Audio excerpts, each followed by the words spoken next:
You know, for the last 20 years, people have been approaching me about making a movie on my life, and I know most of you know now they are doing a television series based upon my life, something I'm excited about. It's kind of probably going to production fairly soon, but I never thought they'd be telling my life story in an animated version. Well, a company called Infographics did just that.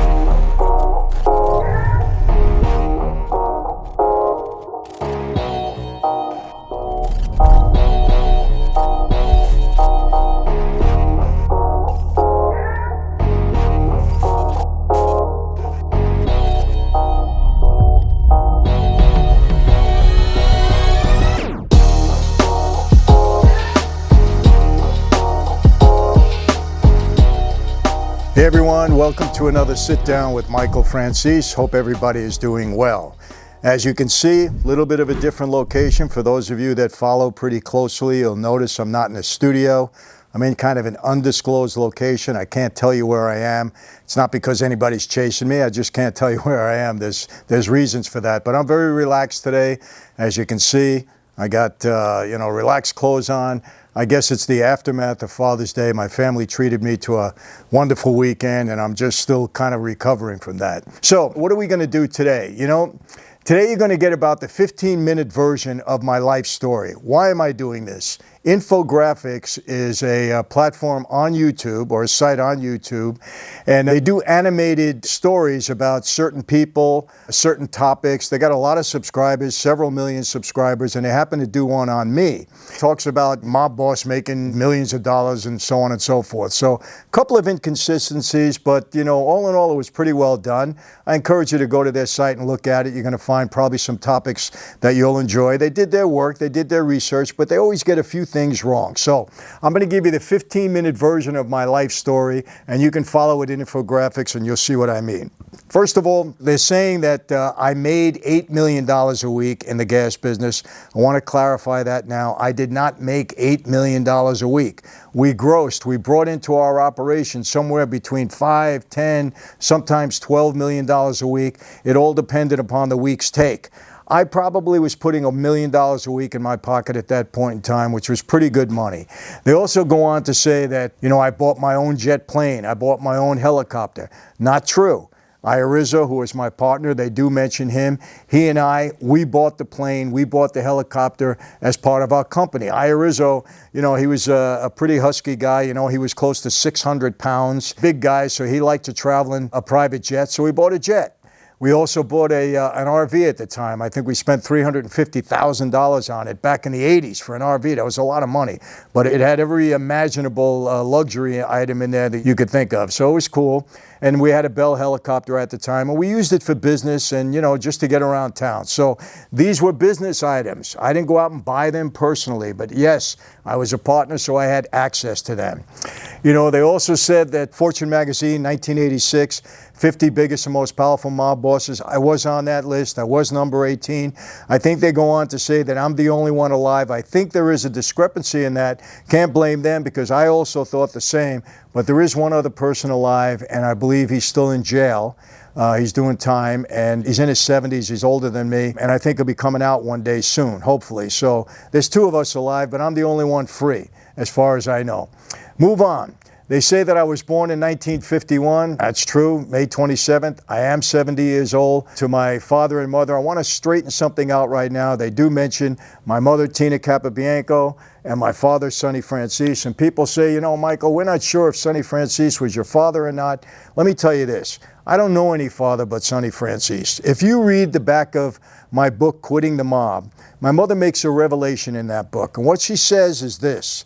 My mother was 16 when I was born. I was born out of wedlock. She claimed, and I have no reason to disbelieve her, that Sonny Franzese was the one who made her pregnant with me, which would make me his son. There were reasons at the time that couldn't be revealed. Back then, if you had a child out of wedlock, that was a no-no, especially at 16 years old.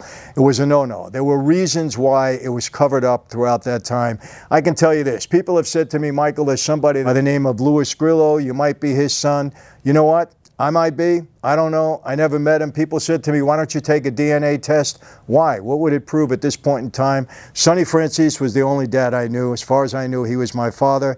and that's it. So I leave it at that. For those of you that want to search or think you're curious about it, go right ahead. For me, that's my dad. Unfortunately, he passed away at the age of 103. Many of you know this, back in February of last year. And I want to tell you this. My dad was pretty healthy up until that time that he went into the hospital. COVID was just starting at that time. We really didn't have a handle on it. I believe that my father may have passed of COVID. I might be wrong, but the circumstances under which he passed away was very, very quick. I have a feeling it was COVID. I don't know, could be wrong. Just my gut instinct at the time. I guess it doesn't matter at this point in time. So we move along. They talk about, me being a college athlete or attending college.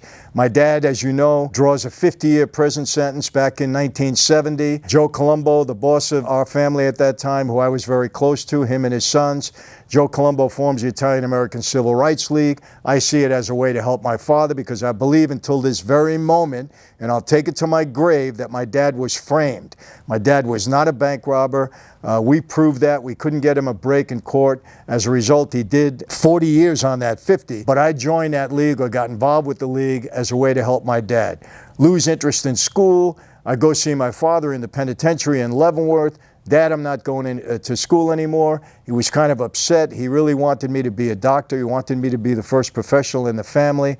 I had lost interest at that point, and I loved my dad so much, I really wanted to do whatever I needed to do to help him get out of jail. I knew we had to, look at these witnesses that lied about him. I knew we had to hire lawyers. And contrary to what people believe that when a guy goes to prison, that the mob or the mafia is throwing money at them, and supporting their families. It's not true. My dad had money on the street and money in business when he went away. And for a time, that money was collected for him, but it was his money. And it was given to my mother to support our family, myself, my younger brothers and sisters. When that ran out, that was it. Nobody was giving my father any money. And I realized, my dad talked to me, he said, you got to earn a living. You got to take care of your brothers and sisters and your mother. So that was part of it. That was in my brain. And I told my dad, I'm not going to school. It was at that conversation that my dad said to me, okay, but if you're going to be on the street, I want you to be on the street the right way. I've never revealed this, but I'm going to reveal it now. Maybe I have, but I don't think I have because I don't like to talk about it. My dad said, I'm going to ask you one question. He said, if you ever had to kill anybody, could you do it? I was never asked a question like that, never even thought about it. But I thought about it for a minute at that point, and I said, yeah, Dad, under the right conditions, circumstances, yes, I can do it. He said, that's the right answer. Go home. Somebody's going to be in touch with you. You do whatever you're told. That was it. My dad didn't break it down for me. I want to make it clear. I didn't grow up aspiring to be a mob guy. I was a college athlete. I was going to be a doctor. My dad didn't want me in that life. I got involved in that life strictly because I wanted to help my father at that point in time. That was it. I've said it 100 times. People, still ask me the reason or, give me different reasons. That's the reason. That's it. I don't care what you hear from anybody else. That's it. After about 2 weeks, Captain in the family picks me up, takes me to see the boss at the time was Tom DeBella. Sit down with the boss. Mike, I got a message from your father. He said you want to be a member of our life. Is that true? I said, yeah, that's what my dad wants. He said, I didn't ask you that. I asked you what you wanted. I said, yes, I want to be a member. He said, okay, here's the deal. From now on, 24/7, you're on call to serve this family. That means if your mother is sick and dying and you're at her bedside, she calls you to service, you leave your mother, you come and serve us. From now on, the family is number one in your life before anything and everything. Think about that. Mafia, La Cosa Nostra, comes before anything and everything in your life, even family. Now, I ask you, what do you think about that? Let's move on. For the next 2 years, I'm a recruit. I have to do anything and everything I'm told to do to prove myself worthy. Honestly, it could have been something very menial. A lot of discipline in that life, a lot of authority, a lot of alleged respect. And I'm going to be very honest with you, that life at times is very violent. If you're part of the life, you're part of the violence, and there's no escape. And I think you know what I mean. I'm going to leave it at that. So after about 2 years, they did get it right in Infographics. Halloween night, 1975. I walked into a room with 5 other gentlemen. Actually, we walked in separately alone, but I was with 5 other gentlemen. There were 6 of us that night, and we went in and we took an oath. That was the oath of omerta. I took that oath very seriously back then. I take it seriously today, even though I don't consider myself a member of that life anymore. You come into the life, you don't sign a contract. There's no retirement age. Can't say, hey, I'm done. You know what they say? They say when you leave that life, you either leave in a coffin or you join the government and enter a witness protection program. Obviously, I've done neither. Now, Infographics did make a mistake here. They named the 5 guys that they allegedly said that I was straightened out with that night, the 5 other recruits. I'm not going to mention names, but I am going to tell you they're wrong about the people that they mentioned. And the 5 guys that I got straightened out with, they're all dead. I'm going to leave it at that. I'm not going to mention any names. So we move on. I take the oath, and when I get into the life, they did get it right in Infographics. I wanted to do 2 things. Number 1, I wanted to get my dad out of prison, and I did get him out after 10 years on parole. He did keep going back. I think those of you that know my story, you know that. Kept going back on parole violations, actually 5 times, and as a result, he did almost 40 years on that sentence. Secondly, I wanted to make money. Now, I was fortunate. Okay, I was very motivated, I was very aggressive, and I knew how to use that life to benefit me in business. Some people don't, I did. You know, I had a good teacher in my dad, I had a head for business, and if you had a head for business and you were aggressive and you knew how to use that life, it could benefit you in business. And that's why I went on to make a very significant amount of money, because I knew how to use the life. And I'll say this again, I was more of a racketeer than I was a gangster. Gangster, they do the grunt work. You know, look, I'm not going to get into all they do. You know that. There's enough guys on the internet today and on YouTube telling their stories, and you can hear them all. That's a gangster. Me, a little different, racketeer. I was more concerned with making money. When I had to be a gangster, when I was assigned to something or told to do something, okay, I can kind of step out of myself and make sure that I got it done, because I always wanted to be looked at in the right way in that life. Okay, but I went on to make a significant amount of money. In 1980, boss of my family, Carmine Persico, Michael, you're doing a great job. As a result, he made me a capo regime, captain. And from 1980 until about 95, when I consider myself really formally removed from that life, I operated in that capacity. So, got indicted several times. Myself, I think I had 18 arrests. I had, 7 indictments. I had 2 federal racketeering indictments, one brought on by Rudy Giuliani. Went to trial on that one. I beat that case. Another thing they said in Infographics, they said that they named all the businesses that I had. And you know what? They did their research, because I forgot 1 or 2 of them myself. But they named them all. And they said that I used those businesses to wash the money that I had in the gas business. Well, to a degree, yes, but not everybody does that. We don't only have legitimate businesses so that we can launder the money that we make on the street. That wasn't true in my case. I made, a significant amount of money in the legitimate businesses that I had. I had a film company, I had a couple of automobile dealerships, I had restaurants that I was involved in, I had a distribution company, I had a lot. And we had, we made significant amount of money in all of them. But yes, I did make a movie, Knights of the City, with all gasoline money, a couple of $1 million that we put into it. So I did use some of that money in some of the legal operations that I had. They talked about a couple of movies that I made, one specifically being Knights of the City. And that's the movie that I met my wife on. We're married 37 years. And you all know that story, so I'm not going to get into it here. But I met her. What happens at that point in time? Very, very simple. In the 80s, you know the story with Rudy Giuliani. You probably saw the YouTube interview that I had with him. He went crazy. He started to use when I say crazy, I guess in a good way for legitimate people, he started to use the racketeering laws very effectively. As a result, he put a lot of guys in prison. A lot of guys turned informant. The life was really taking a big hit. And for me, I had just beat a big case with Giuliani. I knew they were going to indict me on the gasoline case. And I said, you know what? This life is in trouble. I'm going to try to, put together an exit strategy. So here's what it was. I did take a plea on this whole gasoline case, the racketeering. I got a 10-year prison sentence, $14.7 million restitution, fines involved in that also. Married my wife, Camille, and we moved out to California just before I went into prison. Again, on that whole sentence, I did 8 years out of the 10. I maxed out on it. I did 5. I got out. I went back in after a parole violation, did 3 more. You know the story. I did 29 months and 7 days in solitary. And yes, it was during that time. People like to say, Michael, you found God. I didn't find God. God doesn't have to be found. God is God.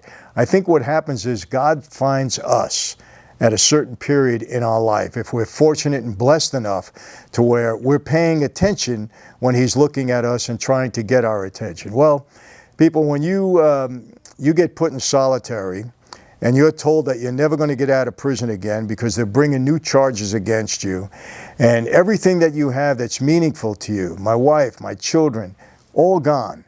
When you are in that state of mind, that hopeless state of mind, God can find you then. And that's exactly what happened to me. You know the story. I'm not going to be redundant. I was in a prison cell that first night that I was there. After I had done the 5 years and went back in on the parole violation, the feds were very upset with me for a lot of reasons. I didn't go along with things that they wanted me to. And I thought that was it. I was going to spend the rest of my life in prison. My life was basically over. That was the night that a prison guard handed me a Bible. And for the next 29 months and 7 days, God did find me. I was inspired reading my Bible. And I came out of there a different person. You know, born again, whatever the term you want to use at that point in time. And I came out of there, and my life ever since, in the past 25 or so years, I've been a person of faith.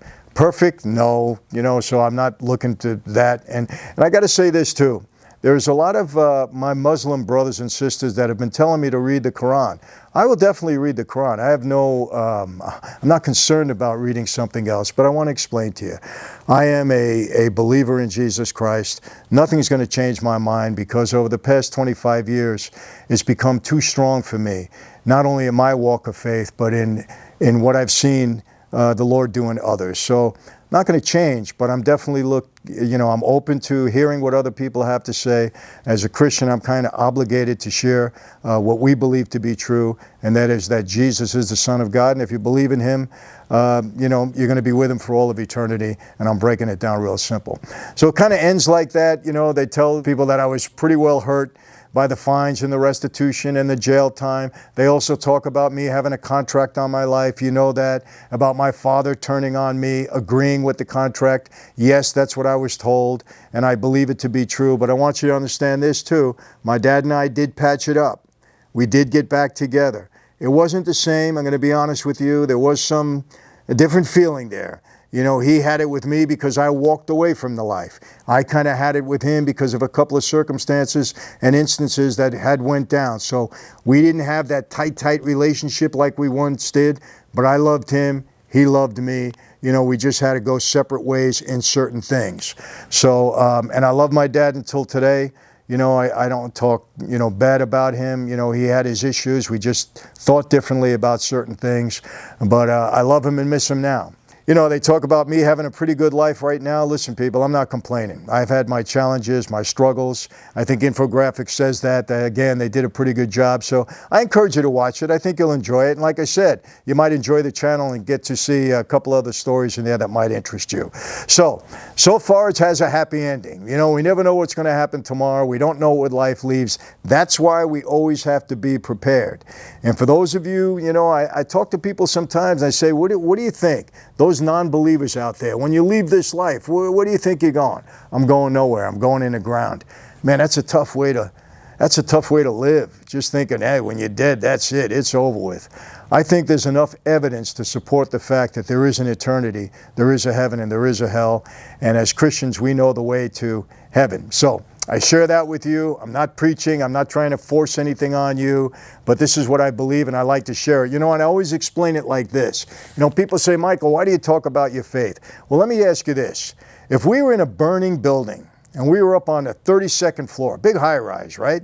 And you had never been in that building, but I was in that building and I was familiar with it. And there was 5 kind of exit doors, but only one would take you to safety. Should I look at you and say, take your pick? Or should I bring you to that exit door that I know, or I certainly believe, is the door to safety? Well, as Christians, that's what we do. We share because we believe that this is the truth. And we don't want to see anybody going to the other place. We don't want to see anybody going to hell. It's something we're obligated to do, to share what we feel is true. So that's all we're doing. So don't get nervous about it. If you don't want to believe, you have a free will. You don't have to believe. People shouldn't get upset with people, from other religions unless they're Satanists or unless they're using their religion to con you out of money or something like that. I do believe that those things do exist. I'm not going to get into that now. That's not what it's about. So anyway, I'm going to end it with that. Infographics, take a look at it. I think you'll enjoy it. I'm sure my editors will do a good job in following along with this story that I just told you. So that's it for today. Hope everybody else has a great week. And just keep your eye. We got a couple of good things coming up. Armand DeSante, Vincent Pastore. We got a couple of things that are kind of out of the box, things that you wouldn't expect from us, but we keep trying to do our best to provide you with the best possible content. So that's it for today. How do I always leave you? Be safe, be healthy, God bless, and yes, I'll see you next time. Take care.